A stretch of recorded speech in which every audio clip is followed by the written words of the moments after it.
BJT ഹാളിൽ നിൽക്കുമ്പോൾ എനിക്ക് ഓർമ്മ വരുന്നത്, തൊട്ടപ്പുറത്ത് പഴയ ആൾക്കാർക്കറിയാം, ഒരു രാമനില ഉണ്ടായിരുന്നു. അറിയോ? യൂണിവേഴ്സിറ്റി കോളേജ് അപ്പുറത്ത്. ഞാനന്ന് SFIക്കാരായിരുന്നു.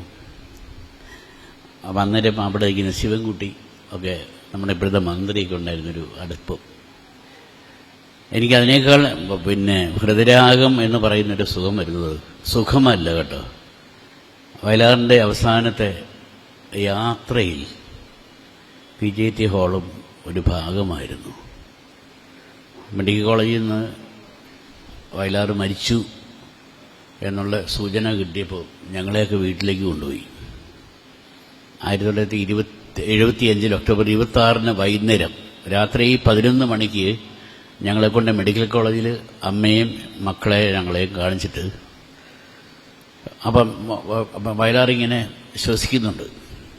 വീട്ടിൽ കിടന്ന് ആ കിടപ്പൽ ചില കൂർക്കം വലിക്കുമായിരുന്നു നന്നായിട്ട്. അപ്പം നമ്മൾ കാണുന്ന കിടക്കുന്ന വയലാറ് കൂർക്കം വലിക്കും. അപ്പം വയറിങ്ങനെ പൊങ്ങിയും താഴും. അപ്പം അങ്ങനെ ഒക്ടോബർ 26 ഒരു കൂർക്കം വലിക്കുന്ന അച്ഛനെയായിരുന്നു മെഡിക്കൽ കോളേജിലെ ICUവിൽ കണ്ടത്. വയറിങ്ങനെ പൊങ്ങി താഴ്ന്നു. മരിച്ചിട്ടില്ല.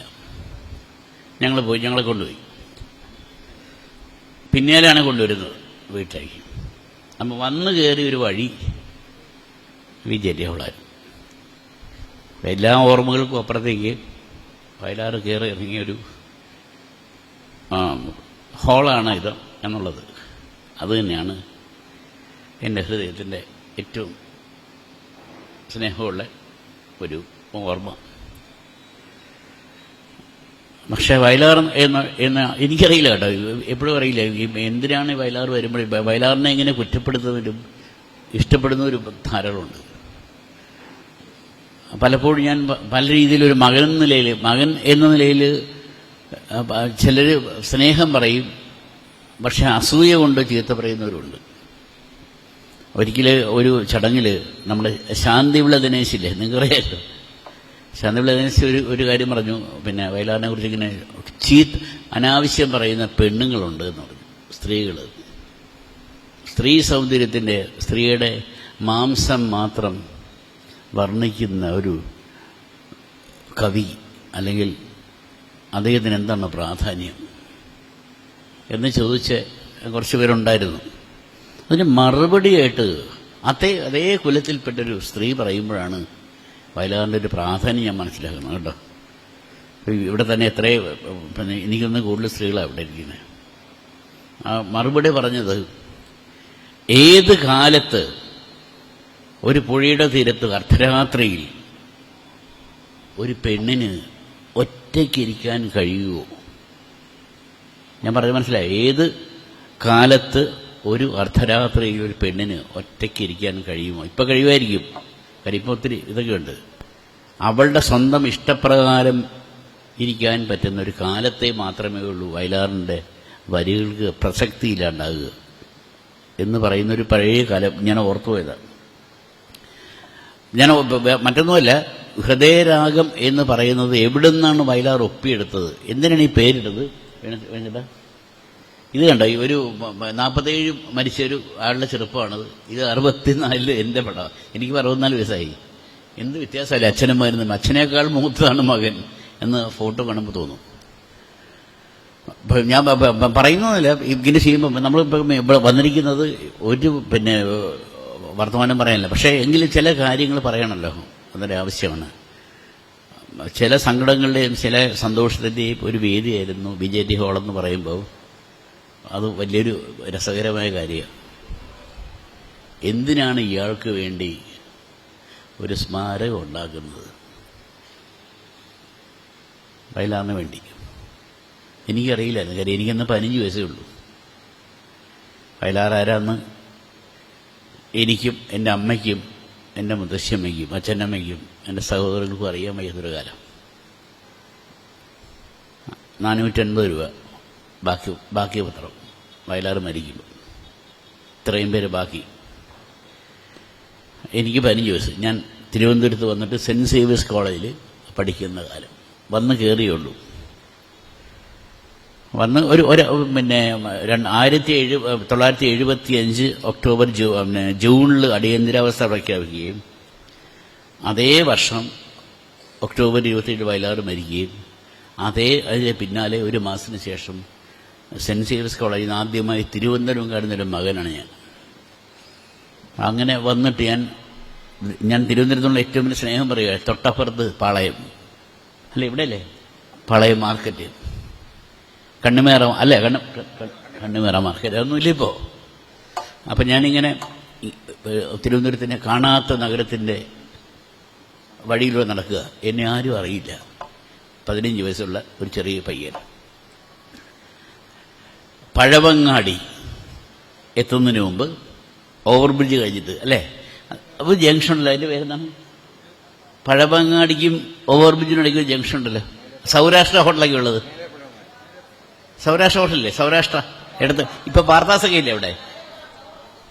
അപ്പം അവിടെ ഞാനത് അവിടെ നിൽക്കുകയാണ്. അവിടെ ഒരു വലിയ കോൺഗ്രസിൻ്റെ ഭയങ്കരമായ പ്രകടനം അന്ന് 75 നടക്കുക. അപ്പം ഞാനിങ്ങനെ നിൽക്കുകയാണ്. ആ ജംഗ്ഷൻ വരുമ്പോൾ കോൺഗ്രസിൻ്റെ ഗ്രൂപ്പിസം കാരണം കിഴക്കേക്കോട്ടയിലേക്ക് പോകേണ്ട ജാഥ ഒരു ഗ്രൂപ്പ് റൈറ്റ് സൈഡിലേക്ക് പറഞ്ഞു വിട്ടു. വലതുവശേക്ക് റോഡുണ്ടോ ഇപ്പം? ഉണ്ടോ? ഉണ്ട്. അപ്പം ഞാനിപ്പോൾ ഈ തൊട്ടപ്പുറത്ത് എനിക്കൊന്നും അറിയാം, തിരുവനന്തപുരം എന്താണെന്നറിയില്ല. ഞാനങ്ങനെ വന്നങ്ങനെ പിന്നെ ഭ്രമിച്ച് നിൽക്കുന്ന നേരമാണ്. പെട്ടെന്ന് പിന്നെ ഒരു ഗ്രൂപ്പ് വലത്തോട്ട് പോവുകയും കിഴക്കോട്ടയിലേക്ക് പോകേണ്ട അവിടെ ഒരു അടിയുണ്ടാകുക. അടിയായി പിന്നെ കൊടി വച്ചിട്ട് ഞാൻ എന്ത് ചെയ്യണം? വലിയ മതിൽ ഇടത് വശത്ത്, ആ വീട് പോകേണ്ടത് എനിക്കറിയില്ല കേട്ടോ. പെട്ടെന്ന് ഒരാൾ പിന്നെ എന്നെ അടുത്ത് വന്നിട്ട് എന്നെ ഇങ്ങനെ പൊക്കിയെടുത്ത് ആ മതിലിൻ്റെ മുകളിലേക്ക് ഇട്ടു, അകത്തേക്ക് ഇട്ടു. അപ്പം ഞാൻ പേടിച്ചു, ഇതാരത്, എന്തിനാ എന്നെ, തിരുവനന്തപുരം ആദ്യമായിട്ട് കാണുന്ന ആള് എന്നെ ഇങ്ങനെ അടി കിടക്കുമ്പോൾ പൊക്കിയെടുത്ത് ആ മതിലിനകത്തേക്ക് ഇട്ടു. ഞാനവിടെ നിൽക്കുക, മതിലിയാണ് അകത്തേയും, ഒരു വീടിനകത്താണ് വീടിനിരിക്കുന്നത്. ഇപ്പോൾ ഉണ്ടോ വീടെന്ന് എനിക്കറിയില്ല. ഈ അദ്ദേഹം അകത്തേക്ക് കയറിയിട്ട് ആ ഗേറ്റിനോട് കയറിയിട്ട് പറഞ്ഞു, വയലാറിൻ്റെ മകനായത് കേട്ടോ, ഇവിടെ അടി നടക്കുകയാണ്, അതിക്കൊന്നും വരരുത്. അപ്പോൾ വീട്ടുകാരെനിക്ക് വെള്ളം, ഞാൻ പേടിച്ച് എനിക്ക് വെള്ളമൊക്കെ തന്നു. ആരാന്നറിയോ? പഴയ ആൾക്കാർക്ക് അറിയോ? പാളയം സലീമിനെ അറിയോ? പാളയം സലീം എന്ന് പറഞ്ഞാൽ പണ്ട് പഴയ ഒരു ഗുണ്ട എവിടുത്തെ അറിയോ? ആർക്കെങ്കിലും അറിയോ? പാളയം സലീം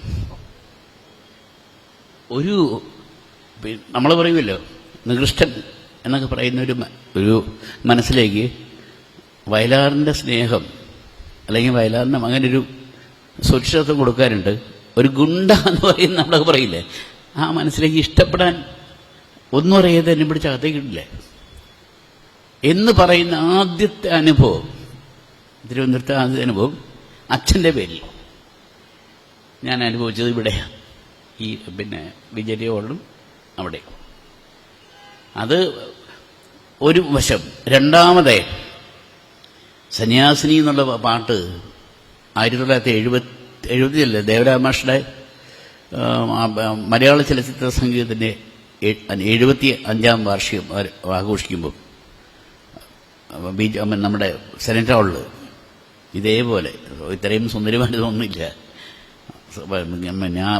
പിന്നെ സദസ്സിൽ മുഴുവൻ ഒരു 6-7 റോ മുഴുവൻ സുന്ദരമായ യേശുദാസിൻ്റെ ഗാനമേളയുണ്ടെന്ന് പറഞ്ഞിട്ട് തിരുവനന്തപുരത്തെ എല്ലാ മിടുക്കി സുന്ദരിമാരും വന്നിട്ട് ഈ പാട്ട് കേൾക്കാൻ വന്നിരിക്കുന്ന സമയത്ത് ഞാനിങ്ങനെ അടുത്തിരിക്കുമ്പം സന്യാസിനി അദ്ദേഹം പാടുക. സന്യാസിനിയെ പാടിയിട്ട് അദ്ദേഹം പാടി ഇങ്ങനെ ഞാൻ ഇതുപോലെ വശത്ത് നിൽക്കുക, അദ്ദേഹം ഇതുപോലെ വശത്ത് നിൽക്കുക സ്റ്റേജിൻ്റെ. അപ്പം പിന്നെ ഇങ്ങനെ പാടി നിറഞ്ഞു നിൽക്കുമ്പോൾ ആരും കൈയടിക്കും. ഈ പാട്ട് പാടിക്കഴിഞ്ഞാൽ അദ്ദേഹം പോകുമ്പോൾ ആരും കൈയടിക്കുന്നില്ല. ഞാനപ്പുറത്ത് നിൽക്കുക, ഞാൻ കൈയടിച്ചു സന്യാസിനെ പാടുമ്പോൾ. കാര്യം അത് പാടുമ്പോൾ നമുക്കറിയാമല്ലോ പാട്ടിൻ്റെ ഒരു വേദന നമുക്കറിയാമല്ലോ. ദാസേട്ടൻ്റെ മനസ്സിലെ വേദന എനിക്കറിയാം, വയലാറിൻ്റെ മനസ്സിലെ വേദന എനിക്കറിയാം, കേൾക്കുന്നവരുടെ മനസ്സിലെ വേദന എനിക്കറിയാം. പക്ഷേ സന്യാസിനിയാകാൻ ഇഷ്ടപ്പെടാൻ ആഗ്രഹിച്ച പെണ്ണുങ്ങളുടെ മനസ്സിലെ വേദന എനിക്കറിയില്ല. അവർ കൈയടിച്ചില്ല. ഞാൻ കൈയടിച്ചപ്പോഴത്തേക്ക് പെട്ടെന്ന് ഒരു സ്ത്രീ പെട്ടെന്ന് എഴുന്നേറ്റ് കൈയടിച്ചപ്പം ആ കൈയടി ആവർത്തിച്ചു.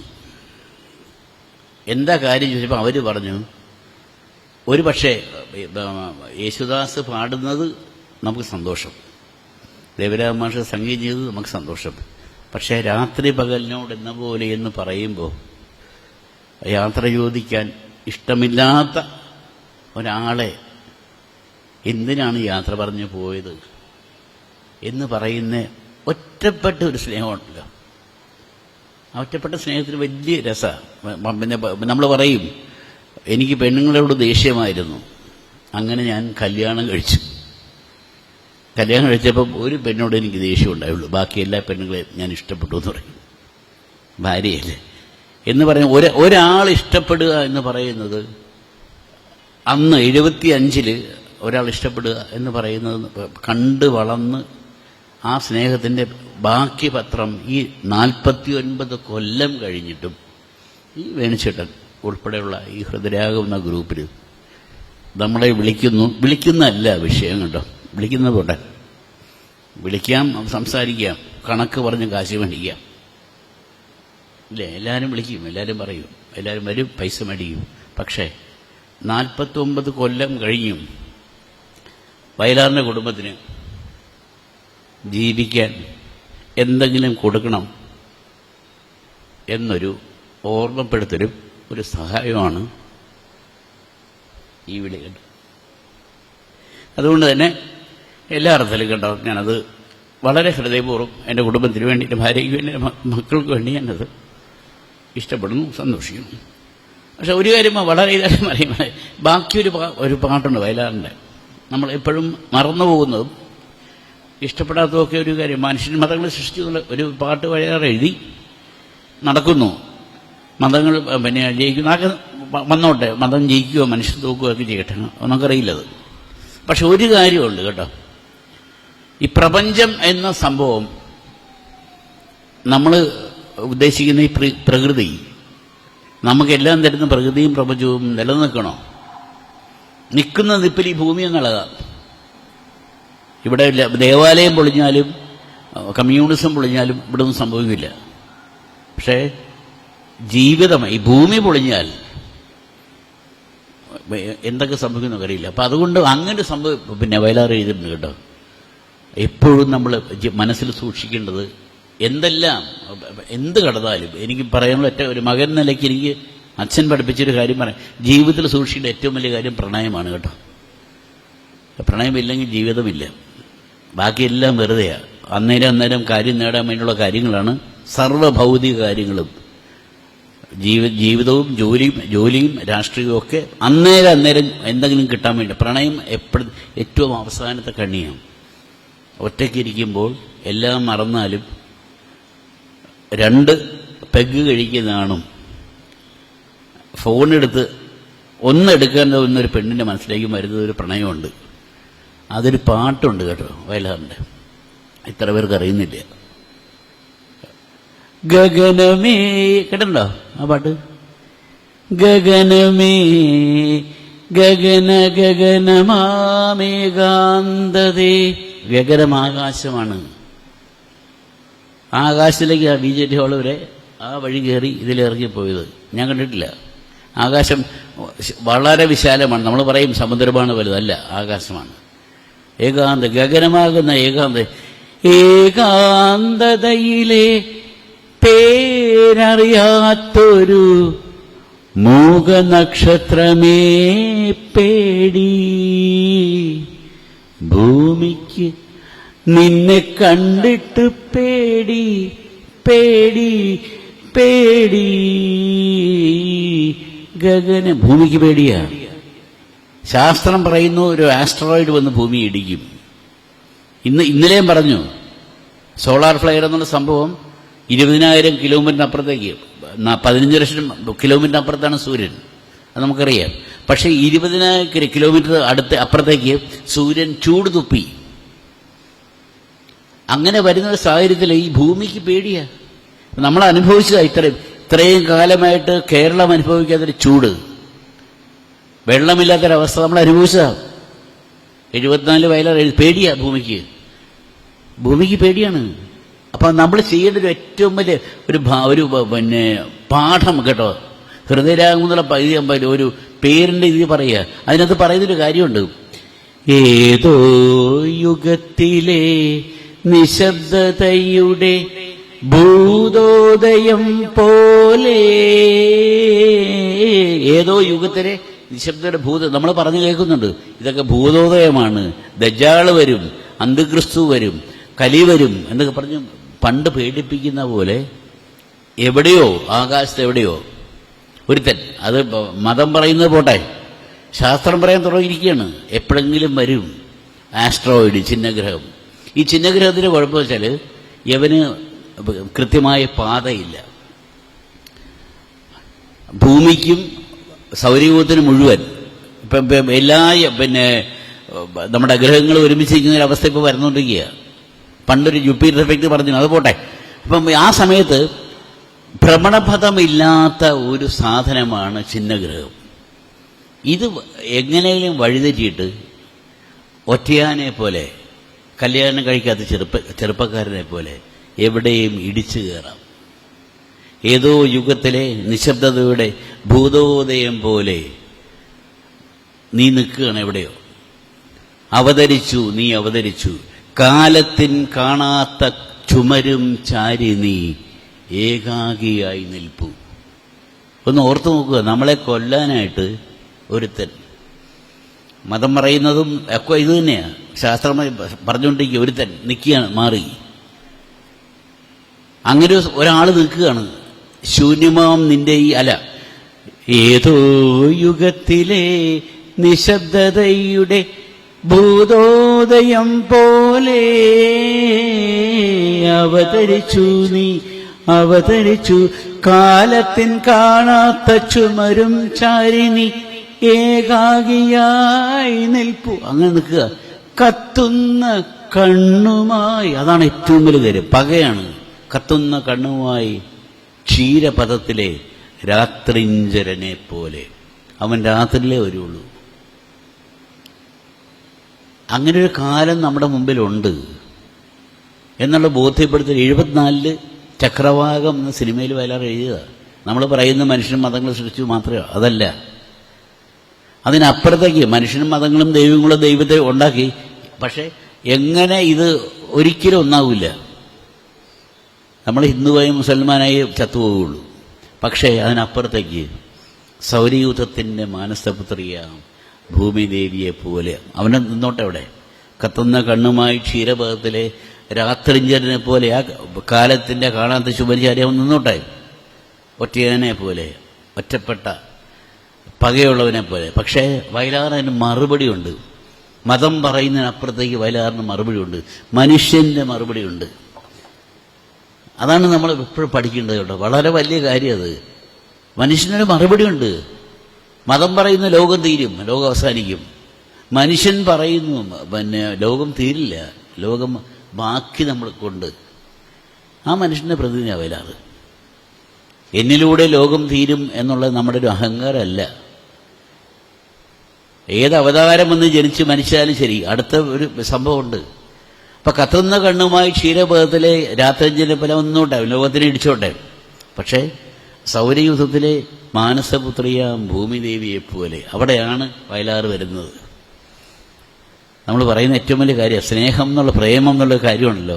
പ്രഭാത ഗോപുര വാതിൽ തുറന്നു പണ്ടു മനുഷ്യൻ വന്നു ഇന്ന് പാടുന്നുണ്ട് അല്ലേ? പാട്ട് വിശ്വപ്രകൃതിയെ വെറും കൈയോടെ വിരുന്ന് നൽകാൻ. ഒന്നുമില്ലായിരുന്നു ഇവിടെ മനുഷ്യൻ വരുമ്പോൾ, ഒന്നുമില്ലായിരുന്നു.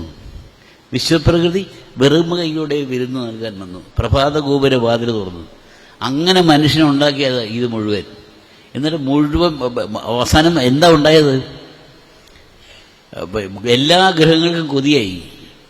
മണ്ണിൻ ജീവിത വനികയിൽ മുഴുവൻ പൊന്നു വിളഞ്ഞത് കാണുകെ സൂര്യൻ കോപം കൊണ്ട് ജ്വലിച്ചു അസൂയ. മണ്ണിലെ മനുഷ്യനിതൊക്കെ ഉണ്ടാക്കിയില്ലേ? ആണും പെണ്ണും കൂടെ ഉണ്ടായിക്കുന്ന സ്നേഹവും കാര്യങ്ങളും, അതിൻ്റെ അടുത്ത തലമുറ, അതിൻ്റെ പച്ചപ്പും അതിൻ്റെ നദിയും ഒക്കെ ഉണ്ടാക്കിയിട്ട് പ്രകൃതിക്ക് വരെ തോന്നി ഇവിടുന്ന് മഴ പെയ്യാനായിട്ട്. അതില്ലാണ്ടായത് മനുഷ്യൻ്റെ ചീത്ത മനസ്സുകൊണ്ടായിട്ടോ. അതിനെ ഉണ്ടാക്കി. അവരുടെ കോപം നമുക്ക് വേണ്ട, നീ കോപിച്ചോ, നീ എവിടെയെങ്കിലും പോയി കോപിച്ചോ, ഞങ്ങളുടെ മണ്ണിൽ വേണ്ട. മണ്ണിൻ ജീവിത വരികയിൽ മുഴുവൻ പൊന്നു വിളഞ്ഞത് കാണുകെ സൂര്യൻ കോപം കൊണ്ട് ജ്വലിച്ചു. അസൂയ. ശുക്രന് കണ്ണു ചുവന്നു. അതും അസൂയ. അവസാനം പറഞ്ഞു, ഭൂമിയെ പണ്ട് വലം വച്ചിരുന്നാൾ പൂന്തിക്കൾക്കല പാടി. പറഞ്ഞയക്കൂ ദേവി. ചന്ദ്രൻ പറയുക ഭൂമിയോട്, പറഞ്ഞയക്കൂ ദേവി മനുഷ്യനെ ഒരു നാൾ ഇതിലേ കൂടി. അസൂയണേ ഇതിങ്ങനെ ഇതുണ്ടാക്കുന്നത് ഒന്ന് ഓർത്തു നോക്കുക. കുറെ ഉണ്ട് എങ്ങാണ്ട് ദേവന്മാരും പിന്നെ ദൈവങ്ങളും ഒക്കെ അപ്പുറത്താന്ന് പറയുന്നത്. അവിടെ എന്താ ഉള്ളത്? ഒന്നുമില്ല. അതാണ് ചന്ദ്രകളഭം. എല്ലാം സ്വർഗം ദൂരെയാണ് എന്ന് മതം പറയുന്നു. പക്ഷെ ആർക്കും പോകാൻ ഇഷ്ടമല്ല. പുരോഹിതൻ പറഞ്ഞു ആർക്കൊക്കെ സ്വർഗത്തിൽ പോകണം, എല്ലാവരും കൈവോക്കി. ആർക്ക് ആദ്യം പോകണം? ആരും കൈവോക്കില്ല. കാര്യം ഇവിടുന്ന് പോകാൻ വലിയ പാടാ. കാര്യം ഇവിടെയാണ് ചന്ദ്രികയും. ചന്ദ്രികയുണ്ടോ അല്ലേ? വേറെ എവിടെയുള്ളത്? ഇവിടെ ഉള്ളതൊക്കെ. അപ്പം ഇങ്ങോട്ട് തിരിച്ചു വരാനുള്ള വയലാറിന്റെ മോഹം പോലെ തിരിച്ചു വരണം എന്നാഗ്രഹിക്കുന്ന ഒരു ഹൃദയരാഗം മീട്ടുമ്പോൾ അതിന്റെ പങ്കായില്ലെങ്കിൽ എന്തെന്ന് വയലാറിന്റെ മകൻ, അല്ലേ? ശരിയല്ലേ? അങ്ങനെ ഹൃദയരാഗം മീട്ടുന്നവരുടെ കൂട്ടത്തിലേക്ക് ഒരു ശ്രുതി പോലെ വന്നു ചേരാൻ കുറച്ചു നേരം പാട്ട് കേൾക്കും ഞാൻ. അപ്പം ഞാൻ പറയുന്നത് എപ്പോഴും ഈ മനുഷ്യൻ നമുക്ക് പറയാം, നമുക്ക് ധൈര്യമായി പറയാം, ദൈവം എന്ന് പറയുന്ന സംഭവം ലോകത്തുണ്ടെങ്കിൽ എന്തുകൊണ്ട് ഇത്രയും ദൈവം ഉണ്ടായ ഭൂമിയിൽ എന്തുകൊണ്ട് ലോകത്ത് മറ്റ് ഒരു ഗ്രഹങ്ങളും ദൈവമില്ല? എല്ലാവരും പറയുന്നുണ്ടല്ലോ അപ്പുറത്തെ കൊണ്ടത്. ഇവിടെയുള്ളൂ. ഇവിടെ തന്നെ ദൈവവും ചെകുത്താനും ഇവിടെ തന്നെ. വയലാറിന്റെ പാട്ടാ. രണ്ടും കണ്ടിട്ടുള്ളവരല്ലോ തെണ്ടികൾ നമ്മൾ. നമ്മൾ തെണ്ടുക. ചെകുത്താനും വേണ്ടി നമ്മൾ തെണ്ടാറില്ല. മനസ്സ് തന്നെ പോകുകയുള്ളൂ. ഒറ്റയ്ക്കിലും തെണ്ടുന്നു, അല്ലേ? നമ്മളിലെ കള്ളത്തരം എന്ന് പറഞ്ഞ്, കള്ളത്തരമൊന്നുമില്ല കേട്ടോ, അതൊക്കെ വെറുതെ. കള്ളത്തരം ഉണ്ടെന്ന് പറയുന്നതൊക്കെ ഈ പറഞ്ഞ പോലെ ആവശ്യമില്ലാത്ത ജ്യോത്സ്യന്മാരാണ്. സ്വന്തമായിട്ടിരിക്കുമ്പോൾ അന്യനെ ഇഷ്ടപ്പെടുക എന്നുള്ളത് കള്ളത്തരാണോ? ആണോ? എനിക്കറിയില്ല. കള്ളത്തരാണെന്ന് പറയുന്നത് ജാതകവും നിയമങ്ങളുമാണ്. ഒന്നുമല്ല. ആർക്കും ആരെയും ഇഷ്ടപ്പെടാം. ഞാനൊരു കാര്യം ചോദിക്കട്ടെ. വയലാറിൻ്റെ ഒരു ഏറ്റവും രസകരമായ ഒരു പാട്ട് ഞാൻ പറഞ്ഞ പെണ്ണുങ്ങളുടെ കാര്യം കേട്ടോ. എനിക്ക് ആണുങ്ങളെ കള്ളന്മാരാ. കള്ളന്മാരെന്ന് വെച്ചാൽ പാവങ്ങളാണ്. പെണ്ണുങ്ങളെ ലോകത്തിൻ്റെ ഏറ്റവും വലിയ ശക്തി കേട്ടോ. നിങ്ങൾ ചിന്തിച്ചാലേ ഇവിടെ ലോകമുള്ളൂ. സരസ്വതി എന്ന് പറയുന്ന ദൈവം പറയുന്നതല്ല, ദൈവസ്ഥാനം കളയുക നമ്മളുടെ അത്. ലക്ഷ്മിയും കളയും കറിയാം. ഒരാണിനെ ഉണർത്താൻ എപ്പോഴും ഒരു പെണ്ണ് വേണം. സൃഷ്ടികർമ്മങ്ങൾ തുടരാണ്ടൊരു പെണ്ണ് വേണം. അത് വയലാർ പറഞ്ഞിട്ടുണ്ട്. ആ പെണ്ണിനെ മീട്ടുന്നവനായിരിക്കണം ആണ്. സരസ്വതി എന്ന് പറയുന്നത് കൃത്യമായി പെണ്ണിൻ്റെ ആദ്യത്തെ സൗന്ദര്യമാണ്. പെണ്ണ് സൗന്ദര്യത്തെ തൊട്ടുമീട്ടാൻ ആണിന് പറ്റിയില്ലെങ്കിൽ അവിടെ തീർന്നു അടുത്ത തലമുറ. മീട്ടുക.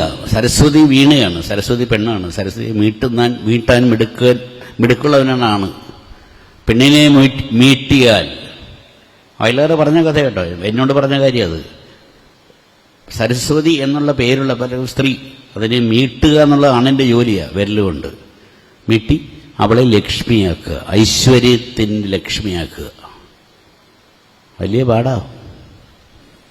വൈകുന്നേരം 6 മണിക്ക് ജോലിയും കഴിഞ്ഞു ഒന്നും ചെയ്യാൻ പറ്റില്ല. പക്ഷേ ആ സരസ്വതിയെ മീട്ടി ഐശ്വര്യത്തിൻ്റെ ലക്ഷ്മിയാക്കിയാൽ അവൾ പിന്നീട് സൃഷ്ടിയുടെ മഹാകാളിയ ഭദ്രകാളിയായിട്ട് മാറും. അനുഭവമുള്ള ആണുങ്ങൾക്ക് മനസ്സിലാക്കാം. എനിക്ക് അനുഭവമുണ്ട് കേട്ടോ. എഴുന്നേറ്റ് നിൽക്കുന്ന, മുടി ഒലിഞ്ഞ് നിൽക്കുന്ന എൻ്റെ ഭാര്യ ഞാൻ കണ്ടിട്ടുണ്ട്. വയലാറിൻ്റെ പാട്ട് വച്ചിട്ട് ഞാൻ ചെയ്തതാണ്. എഴുന്നേറ്റിങ്ങനെ മുട്ടി ഒലിച്ച് നിൽക്കും മുമ്പിൽ. പേടിക്കും. സമയമായി എന്ന് പറയുന്ന ഒരു ഭാര്യ ഞാൻ കണ്ടിട്ടുണ്ട്. ആണ് തയ്യാറാണ്. ആണെന്ന് തയ്യാറാകുക എന്നുള്ളതാണ് അന്ന് പറഞ്ഞ വയലാറിൻ്റെ എല്ലാ കാര്യവും അത് തന്നെ കേട്ടോ. കൺപീലികളിൽ തങ്ങി പനിനീർ മഴ എന്നുള്ള പാട്ട് അല്ലേ, പൂമഴ തേന്മഴ. വെറുതെ ഒരു മഴ പെയ്യുക, ഒരു കാര്യമില്ല. നമ്മളൊക്കെ മഴ പെയ്യുന്ന ഇന്നും കണ്ടു, പ്രളയം, ശല്യം, ഒന്ന് സ്കൂട്ടർ എടുത്ത് പുറത്തേക്ക് പോകാൻ പറ്റുന്നില്ല എന്ന് പറയുന്ന മഴയെ 2 ദിവസം കഴിയുമ്പോൾ ശപിക്കുന്നവരാണ് നമ്മൾ. മഴയില്ലെങ്കിൽ നമ്മൾ ചീത്ത പറയും. എന്ത് ചൂടാ എന്ന് പറയുന്ന നമ്മൾ മഴ പെയ്ത് 2 ദിവസം കണ്ടമാനായി കഴിഞ്ഞ് നമ്മൾ പറയും ചീത്തയാണ്. ശല്യം ചെയ്യും. പക്ഷെ അത് വീഴുന്നൊരു സുഖമുണ്ട്. പനിനീർ മഴ, പൂമഴ തേന്മഴ, മഴയിൽ കുതിരുന്നൊരഴകെ, നനയുന്നത് കഞ്ചകമോ സഖി, നിന്നെ പൊതിയും യൗവനമോ. നിന്നെയാണോ നനയ്ക്കുന്നത്? നിന്റെ നിന്റെ വസ്ത്രത്തിനെയാണോ നനയ്ക്കുന്നത്? നിന്റെ യൗവനത്തിനെയാണോ നനയ്ക്കുന്നത്? കാളിദാസൻ പാർവതിയെക്കുറിച്ചിട്ട്, ശിവനറിയാണ്ട് കാളിദാസൻ പാർവതിയെക്കുറിച്ച് പറഞ്ഞ കാര്യമാണ്. ശിവൻ ധ്യാനത്തിലിരിക്കുന്നവനാ, ഭർത്താവ്. സ്വന്തം ഭാര്യയുടെ സൗന്ദര്യം അറിയാൻ വയ്യാത്തൊരു മൊരടെന്നൊക്കെ നമുക്ക് പറയാം. അല്ല, സത്യം കേട്ടോ. എപ്പോഴും ഒരിക്കലും ഒരു ഭർത്താവിന് ഭാര്യയുടെ സൗന്ദര്യം അറിയാൻ പറ്റില്ല. കല്യാണം കഴിച്ചാലും അപ്പുറത്തേക്ക് നോക്കും. ഈ ലോകത്തെ ഏറ്റവും, കൃഷ്ണനായ സാറ് പറഞ്ഞ ലോകത്തെ ഏറ്റവും വലിയ വഞ്ചന നടക്കുന്നത് ബൈക്കിലാണ്. മുമ്പേ പോകുന്ന പെണ്ണിനെ ഭാര്യ അറിയാണ്ട് ഒളിഞ്ഞു നോക്കുന്ന ഭർത്താവ് വണ്ടി ഓടിക്കുന്നു, പുറകിക്കുന്ന ഭാര്യ ഭർത്താവ് അറിയാണ്ട് അപ്പുറത്തെ സുന്ദരനെ. ഇത് കള്ളത്തരമൊന്നുമല്ല, ജീവിതകഥ. അപ്പം അങ്ങനെ കാളിദാസൻ പറഞ്ഞു, ശിവനെ ഇതാണ് നിന്റെ ഭാര്യ. അവൾ ആരാന്നറിയോ നിനക്ക്? മഴ പെയ്തു. പാർവതി പറഞ്ഞു ശിവനോട്, പിന്നെ ഭഗവാനെ, നിങ്ങൾ ഈ പുലിത്തോലൊക്കെ ഇട്ട് സ്വതന്ത്രമായിട്ടിരിക്കുന്നില്ല. ഞാൻ കൊട്ടാരത്തിൽ വളർന്നവളാ, എനിക്ക് ചൂടും തണുപ്പൊന്നും സഹിക്കാൻ വയ്യ. അതുകൊണ്ട് എന്നെ നോക്ക്. നിങ്ങൾ ധ്യാനിച്ചിരിക്കുകയാണ്, എന്നെ നോക്ക്. ഞാനൊരു പെണ്ണാണ്. തണുപ്പ് കാലത്ത് എനിക്കൊരു പുരുഷന്റെ അടുപ്പം വേണ്ട. നിങ്ങൾ നോക്കിയില്ലെങ്കിൽ ഞാൻ എൻ്റെ പ്രായം മറ്റൊരു ചെറുപ്പക്കാരൻ്റെ കൂടെ പോകാൻ എൻ്റെ മനസ്സ് തയ്യാറാക്കും. അതുകൊണ്ട് നോക്ക്. അവിടെയാണ് കാളിദാസൻ വന്നത്. ശിവനോട് പറഞ്ഞു, നീ നോക്ക്. പനിനീർ മഴ, പൂമഴ. പനിനീര് മഞ്ഞാണ്, പൂമഴ തേന്മഴ. വയലാറത് ഏറ്റെടുത്തു. മഴയിൽ കുതിരുന്നൊരഴകെ, നനയുന്നത് കഞ്ചകമോ സഖി, നിന്നെ പൊതിയും യൗവനമോ. ഒത്തിരി നീണ്ടുപോകുന്നു, എങ്കിലും ഞാൻ പറയാം. കൺപീലികളിൽ തങ്ങി. ആദ്യത്തെ മഴത്തുള്ളി. കൺപീലികളിൽ തങ്ങണമെങ്കിൽ കൺപീലി വളഞ്ഞതാവണം. കൃത്രിമല്ല കേട്ടോ. ഇപ്പോഴത്തെ ഈ മറ്റേ സീരിയലുകാരും നമ്മുടെ അതല്ല, ജന്മനാ കൺപീലികൾ തങ്ങണം. ഇങ്ങനെ കൺപീലി ഇരുന്നാൽ പെണ്ണിന് സൗന്ദര്യം ഇല്ലെന്നാണ് പറയുന്നത് എന്ന് പറയുന്നു. അതിങ്ങനെ കൺപീലികൾ, ആദ്യത്തെ മഴത്തുള്ളി കൺപീലികളിൽ തങ്ങണം. അപ്പൊ കൺപീലി വളഞ്ഞതാവണം. കൺപീലികൾ തങ്ങി ചുണ്ടിലെ കമലക്കൂമ്പുകൾ നുള്ളി. ചുണ്ട് വിടർന്നതായിരിക്കണം, കീഴ്ചുണ്ട് ഇങ്ങനെ തങ്ങി ഇവിടെ വീഴണം. ബപ്പിയാവരുത്. അറിയാലോ ഒരു കുഞ്ഞ് മുല കുടിക്കുന്നത് എങ്ങനെയാണെന്നത് പെണ്ണിനറിയാം. കമലക്കൂമ്പുകൾ നുള്ളി. അപ്പം ആദ്യത്തെ മഴത്തുള്ളി കൺപീലിൽ വീഴുക, കമലക്കൂമ്പുകൾ നുള്ളി. മാറിൽ തട്ടി തകർന്ന് ചിതറി. അവിടുന്ന് നേരെ മാറിലേക്ക് വീണം. അവിടെ തട്ടി തകർന്ന് ചിതറി. കാര്യം അങ്ങോട്ടും പോകാൻ സ്ഥലമില്ല. മൃദുരോമങ്ങളിൽ ഇടറി താഴോട്ട് വരിക. ചെറിയ രോമം ഉണ്ടാവും. വന്നിട്ട് പൊക്കിൾ കുഴിയൊരു തടാകമാക്കിയ പവിഴമഴത്തുള്ളി എന്ന് ഓർത്ത് നോക്കൂ. ഒരു പെൺസൗന്ദര്യം, ഒരു മഴത്തുള്ളി വീണാൽ എങ്ങോട്ട് പോകണം? ഷക്കീലയുടെ മേത്ത് പോകുമോ ഇത്? ആ പറയുന്ന പുരുഷന്റെ മുമ്പിൽ പെണ്ണെന്താവണം എന്ന് ചമഞ്ഞ് നിൽക്കുമ്പോഴുള്ള ഒരു സുഖമുണ്ടല്ലോ. എന്തിനാ നമ്മളെ കൃഷ്ണന്റെ അമ്പലത്തിൽ പോകുന്നത്? അല്ലേ? ക്രിസ്തുവിന്റെ മുമ്പിൽ നമ്മൾ പോവില്ല. പാപം. അതായത് സൗന്ദര്യം ആസ്വദിക്കാനുള്ള യാതൊരു സമയവുമില്ല. കൃഷ്ണന്റെ മുമ്പിലേക്ക് എന്തിനാ പോകുന്നത്? ഈ സൗന്ദര്യം കാണാനല്ലേ. സ്വന്തം ഭർത്താവ് ഭാര്യയെ കൊണ്ട് ആക്കുന്നത് ഭാര്യയുടെ കാമുകനായ കൃഷ്ണന് മുമ്പില്ല. വേറെ എവിടെയെങ്കിലും ഉണ്ടാകുമോ? അപ്പൊ തീർച്ചയായിട്ടും സുന്ദരിയാവണം. സുന്ദരിയാവണം എന്ന് വയലാർ പറഞ്ഞത് ചിലർക്ക് പിടിച്ചില്ല. അതെന്താ എനിക്ക് മനസ്സിലാകാത്ത കാര്യം അത്. സുന്ദരിയല്ലേ പെണ്ണ്? എന്തിനാ പെണ്ണ് ചമയുന്നത്? ആരെങ്കിലും കാണാൻ ചെയ്യാനായിട്ട് എവിടെയെങ്കിലും ചടങ്ങുണ്ടായി കഴിഞ്ഞാൽ ഒരുങ്ങുന്നത് എനിക്ക് 10 പേരെ കാണിക്കണം എന്നുള്ള ഒരു പെണ്ണിന്റെ മനസ്സാണത്. തെറ്റും. താലപ്പൊലി എന്ന് പറയുന്ന സംഭവം അതാ. പണ്ട് താലപ്പൊലി എന്ന സംഭവം നമ്മൾ അമ്പലത്തിൽ ചെയ്യുന്നത് എന്തിനാ വെച്ചാൽ പണ്ട് കാലത്ത് ലൈറ്റില്ല പണ്ട് കാലത്ത്. അന്ന് ഓരോ കുടുംബങ്ങളിലും അന്ന് പിന്നെ കാലാകാലങ്ങളിൽ ഒരുമിച്ച് ചേരാൻ പറ്റുന്ന ഒരൊറ്റ സ്ഥലം ദേവാലയമാണ്. അന്ന് ക്ലബ്ബുകളൊന്നുമില്ല. അപ്പം എല്ലാവരും കുടുംബസമേതം ചേരുന്നൊരു സ്ഥലത്ത് കുറേ പേര് വരുന്നു. അപ്പോൾ ഈ വീട്ടിൽ ഇങ്ങനെ സുന്ദരിയായ പെണ്ണുണ്ട്, ഇവർക്ക് കല്യാണപ്രായമായി, ഈ വീട്ടിൽ സുന്ദരിയായ മകനുണ്ട്, അല്ലെങ്കിൽ അവർക്ക് കാണാൻ. അതിന് കൃത്യമായിട്ട് ഒരു താലവും എടുത്ത് വേണ്ടതെല്ലാം കാണിക്കരുത്. മുഖവും അതേപോലെ കൃത്യമായി ഇങ്ങനെയാണ് താലം പിടിക്കുന്നത്. കാണിക്കേണ്ടത് കാണിച്ച് സുന്ദരിയാണ് കേട്ടോ. അവിടെ ഏത് വീട്ടിലെയാ? ഇന്ന വീട്ടിലെയാ. ശരി, ആലോചിക്കാം. അങ്ങനെ അപ്പം നമ്മൾ പറയും താലപ്പൊലി എടുത്തു കഴിഞ്ഞാൽ, ദൈവത്തിന് മുമ്പിൽ താലപ്പൊലി എടുത്താൽ കല്യാണം നടക്കും എന്ന് പണ്ട് പറയുന്ന ഒരു വിശ്വാസമുണ്ട്. അതല്ല. താലപ്പൊലി എടുത്ത് പെണ്ണ് നടക്കുമ്പോൾ ആരെങ്കിലും ഏതെങ്കിലും കുടുംബത്തിലെ ആൾക്കാർ ഇവിടെ ഏതാന്ന് ചോദിക്കും. അത്രയേ ഉള്ളൂ. അതാണ് സംഭവം കേട്ടോ. അത് കൃത്യമായിട്ട് വയലാർ പറഞ്ഞു. അത് പറഞ്ഞത് തെറ്റാണെന്ന് പറയുന്നവരോട് നമുക്ക് പരാതിയുള്ളത്. അത് സത്യമല്ലേ? എനിക്ക് തോന്നുന്ന കാര്യം പറയട്ടെ, സത്യമല്ലേ അത് പറഞ്ഞത്? ലോകത്തെ ഏതെങ്കിലും സ്ത്രീ ഒരു പുരുഷനെ നോക്കരുത് എന്ന് ചിന്തിക്കുന്നുണ്ടെങ്കിൽ ആ പെണ്ണിന് എന്തെങ്കിലും കുഴപ്പമുണ്ട്. നോക്കരുത്. ഇപ്പം പറയൂല 14 മിനിറ്റ് 12 മിനിറ്റ് എന്നൊക്കെ പറയും. ഇത്രയും വൃത്തികെട്ട എന്തെന്ന് പറയുന്നത്? ഡ്രൈ ഡേ 1-ാം തീയതി മദ്യം തുറന്നില്ലെങ്കിൽ ആരും കള്ളു കുടിക്കില്ല എന്നൊക്കെ പറയുന്ന വൃത്തികേട് പോലെ.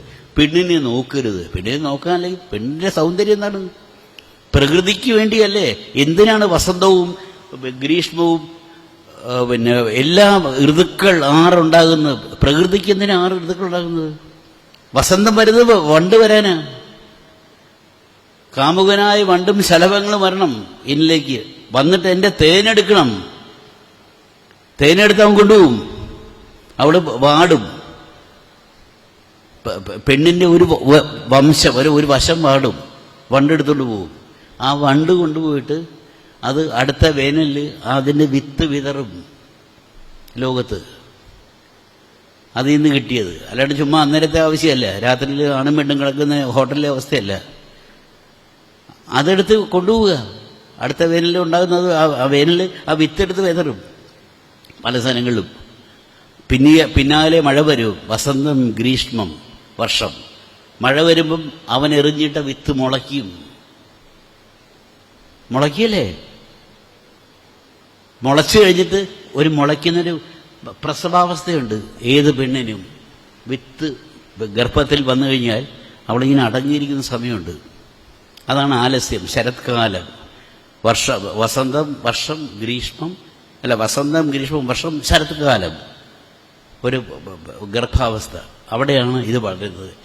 അടുത്തത് ഹേമന്തം, വിളവുണ്ടാവുന്നു. ആ വിളവെടുത്തു കഴിഞ്ഞിട്ടാണ് സന്തോഷത്തിൻ്റെ ശരത്കാലം, അല്ല ശിശിരകാലം വരുന്നത്. ഇങ്ങനെ ഋതുക്കൾക്കൊരു കഥയുണ്ട്. അത് പെണ്ണിൻ്റെ പെൺമനസ്സിൻ്റെ യാത്രയാണെന്ന് കണ്ടുപിടിക്കുന്നതാണ്. അത് പറയുന്നത് തെറ്റാണ് എന്ന് പറഞ്ഞ് 5 മിനിറ്റിനുള്ളിൽ ഒരു ഹോട്ടൽ മുറിയിൽ കിടന്ന് കാണിക്കുന്ന വൃത്തികേടല്ല ആണും പെണ്ണും തമ്മിലുള്ള ബന്ധം. അത് ഹൃദയരാഗമാണത് എന്ന് വയലാർ പറഞ്ഞപ്പോൾ കുറേ പേർക്ക് എന്തൊക്കെയോ പ്രയാസം ഉണ്ടായവരുടെ വേറെ പണി നോക്കാൻ ഞാൻ പറയും കേട്ടോ. ഞാനിപ്പോഴും എൻ്റെ ഭാര്യയുടെ ഒരു ഭർത്താവ് നിലയ്ക്ക്, എൻ്റെ കുഞ്ഞിൻ്റെ അച്ഛൻ്റെ നിലയ്ക്ക് ഞാൻ പറയുകയാണ്, ഞാൻ പ്രണയിക്കും. പക്ഷെ അത് കൃത്യമായിട്ട് വസന്തമുള്ളവളെ, അവൾ വേർക്കുന്നെങ്കിൽ അവളെ വേർക്കുന്നവളെ, അവൾക്ക് വർഷമുണ്ടെങ്കിൽ, അവൾക്ക് ആലസ്യമുണ്ടെങ്കിൽ, അവൾക്ക് വിളവെടുപ്പുണ്ടെങ്കിൽ, അവൾ ശിശിരം പോലെ തണുപ്പ് പോലെ കിടക്കുന്നുണ്ടെങ്കിൽ ആ പ്രകൃതിയുടെ കുഞ്ഞിനെ ഞാൻ പ്രേമിക്കും. അത് വയലാർ പഠിപ്പിച്ച പാടാണ്. അതാണ് എൻ്റെ ഹൃദയരാഗം. ഒരു മകൻ്റെ അച്ഛനോട് കാണിക്കാവുന്ന ഏറ്റവും വലിയ കടമ അതാണെന്ന് ഞാൻ കരുതുന്നു. അതിന് വേദിയൊരുക്കിയ ഈ മുമ്പിലിരിക്കുന്ന ഇദ്ദേഹം അല്ലേ, കൃത്യം കേട്ടോ. ഞാനത് പറഞ്ഞേ പറ്റുള്ളൂ. അല്ലെങ്കിൽ വെറുതെ നമ്മളൊക്കെ യാന്ത്രികരായി പോകും. ഒരിക്കലും ആവരുത്. വീട്ടിൽ വന്നിട്ട് home is extension of office എന്നൊക്കെ പറയുന്ന വൃത്തികെട്ട കച്ചവട സംസ്കാരമല്ലേ നമ്മുടെ. വലിച്ചെറിയ നിന്റെ മുഖം മൂടി, അതവിടെ 5 മണി കഴിഞ്ഞ് വലിച്ചു ദൂരെ ഇട് നിന്റെ യന്ത്രവും. ഇതല്ല, ശമ്പളം തരാനും ലക്ഷങ്ങൾ തരാൻ വേണ്ടി കച്ചവടക്കാരും പറയും നിന്റെ വീടും നിന്റെ ജോലി സ്ഥലമാണ്. എന്ത് ജോലി സ്ഥലം? രണ്ടുപേരും കൊണ്ടിരുന്നുണ്ട്, വീട്ടിലിരുന്നുണ്ട്, ലാപ്ടോപ്പ് വയ്ക്കുന്നതാണോ ജീവിതം? അല്ല. നിനക്ക് മണമുണ്ടെങ്കിൽ എനിക്ക് മണമുണ്ട്, എനിക്ക് മണമുണ്ട്, നിനക്ക് മണമുണ്ട്. അത് മോശമാണെങ്കിൽ മോശമാണെന്ന് പറയാവുന്നൊരു ഇടഞ്ഞേരുന്നൊരു ജീവിതം. ഒരിക്കലും കമ്പ്യൂട്ടറും ചേർന്നൊന്നും കുഞ്ഞുണ്ടാവില്ല കേട്ടോ. അതിന് നമ്മൾ തന്നെ ചെയ്യണം. അത് പറഞ്ഞവർ, അത് വയലാറല്ല ആദ്യം പറഞ്ഞ കേട്ടോ, അതിന് മുമ്പേ പറഞ്ഞിട്ടുണ്ട്. വയലാർ ഏറ്റു കുറച്ചുകൂടെ തീഷ്ണമായിട്ട് പറഞ്ഞേ ഉള്ളൂ. ശ്രീകുമാരൻ തമ്പിച്ചേട്ടൻ പറഞ്ഞിട്ടുണ്ട്. ഏറ്റവും അവസാനം ഇപ്പം വരുന്ന ഏറ്റവും ഒടുവിലത്തെ ഗാനരചയിതാവും പറഞ്ഞിട്ടുണ്ടെന്നുള്ള ഏറ്റവും എഴുത്തുകാരൻ സംഗീതത്തിനൊക്കെ വലുതാണ്. ഇപ്പം നമ്മൾ ഇവിടെ നടക്കുകയാണ്, രാജാ സാറൊക്കെ പിന്നെ വർത്തമാനം പറഞ്ഞുകൊണ്ടിരിക്കുക.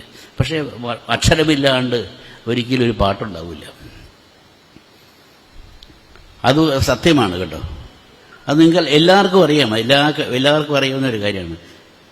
അപ്പം തമ്പിച്ചേട്ടൻ പറഞ്ഞു, എനിക്കിപ്പോൾ എൻ്റെ ജീവിതത്തിൽ ഏറ്റവും എന്നെ വേദനിപ്പിച്ചത്, എൻ്റെ വേദനയിൽ മരുന്ന ഒരു പാട്ടുണ്ട് കേട്ടോ. ഞാനത് പറയാണ്, വയലാറല്ലത് ആ പാട്ട് ചെയ്തത്, ശ്രീകുമാരൻ തമ്പിയാണ്.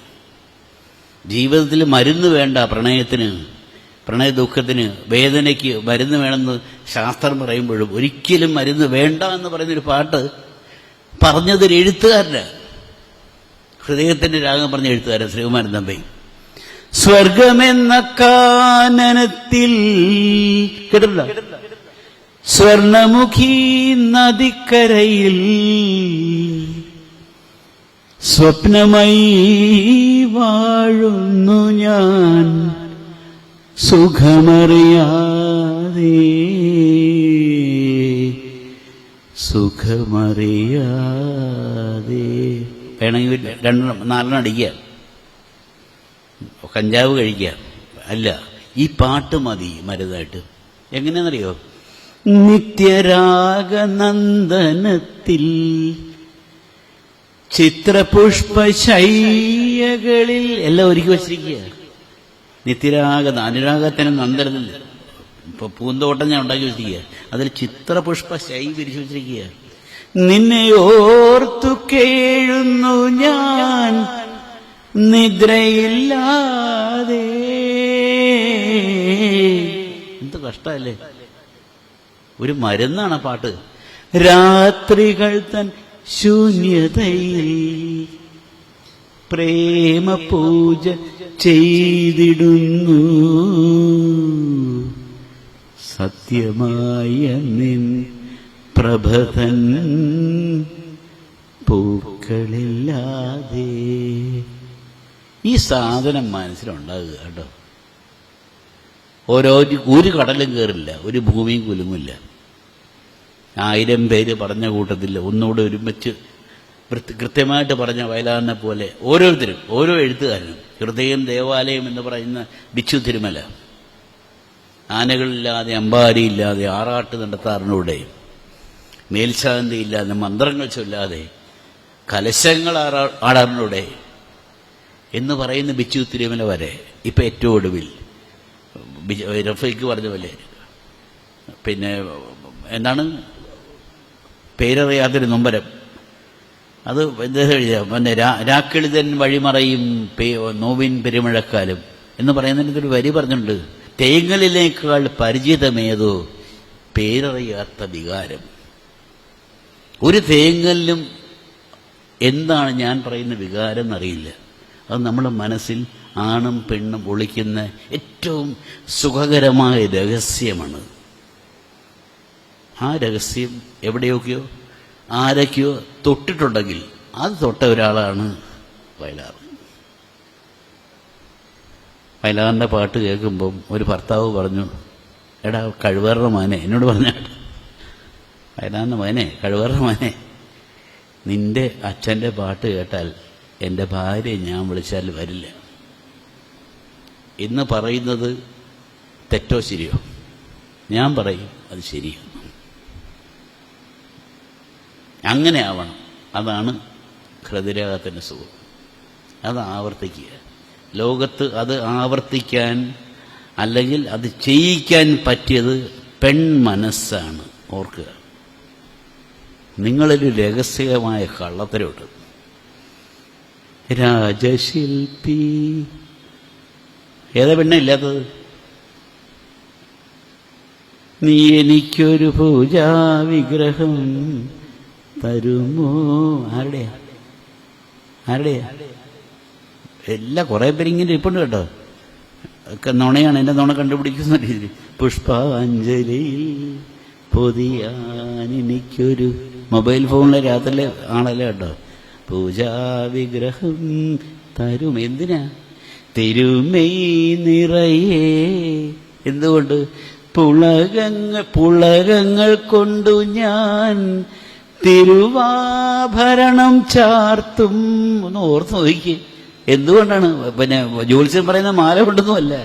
എൻ്റെ മനസ്സിലെ പുളകങ്ങൾ കൊണ്ട് ഞാൻ തിരുവാഭരണം ചാർത്തും. ഹൃദയത്തളികയിൽ നമ്പൂരി പറയുന്നല്ല, അനുരാഗത്തിൻ അമൃത് നിവേദിക്കും. ഇല്ലാത്തൊരു പെണ്ണൊന്ന് പറയാമോ? ഉണ്ട് കേട്ടോ. എല്ലാം ഭയങ്കര ദേഷ്യത്തോടെ ഇരിക്കുക. ഹൃദയത്തെളിയിൽ അനുരാഗത്തിൻ്റെ പെണ്ണ് അമൃത് നിവേദിക്കാത്തൊരു പെണ്ണുണ്ടെങ്കിൽ എന്നെ തല്ലിക്കോ. എന്നിട്ടോ മറക്കും, എല്ലാം മറക്കും, ഞാനൊരു മായാലോകത്തിലെത്തും. ഇല്ലാത്തൊരു പെണ്ണുണ്ടെങ്കിൽ വയലാറില്ല. വയലാറില്ല, ശ്രീകുമാരൻ തമ്പിയില്ല, ഒരു പാട്ടെഴുത്തുകാരനുമില്ല, ഭാസ്കരൻ മാഷുമില്ല, ഒരു എഴുത്തുകാരനുമില്ല. സംഗീതം പറയുന്നുണ്ട്. അപ്പം എല്ലാ പെൺമനസ്സിലേക്കും വാക്കിൻ്റെ വില അറിയാവുന്ന, വാക്ക് എങ്ങനെയാണെന്ന് പറഞ്ഞു കൊടുക്കാൻ അറിയാത്ത ആണുങ്ങളുടെ ദൗർബല്യം മനസ്സിലാക്കുന്ന പെണ്ണ് ഒരു കവിയെ ഇഷ്ടപ്പെടുന്നെങ്കിൽ, ഒരു എഴുത്തുകാരനെ ഇഷ്ടപ്പെടുന്നെങ്കിൽ, ആ പെണ്ണിൻ്റെ മുമ്പിൽ വയലാറിൻ്റെ ഹൃദയരാഗം സമർപ്പിച്ചുകൊണ്ട് ഈ ചടങ്ങ് ഉദ്ഘാടനം ചെയ്യുന്നു. നന്ദി, നമസ്കാരം.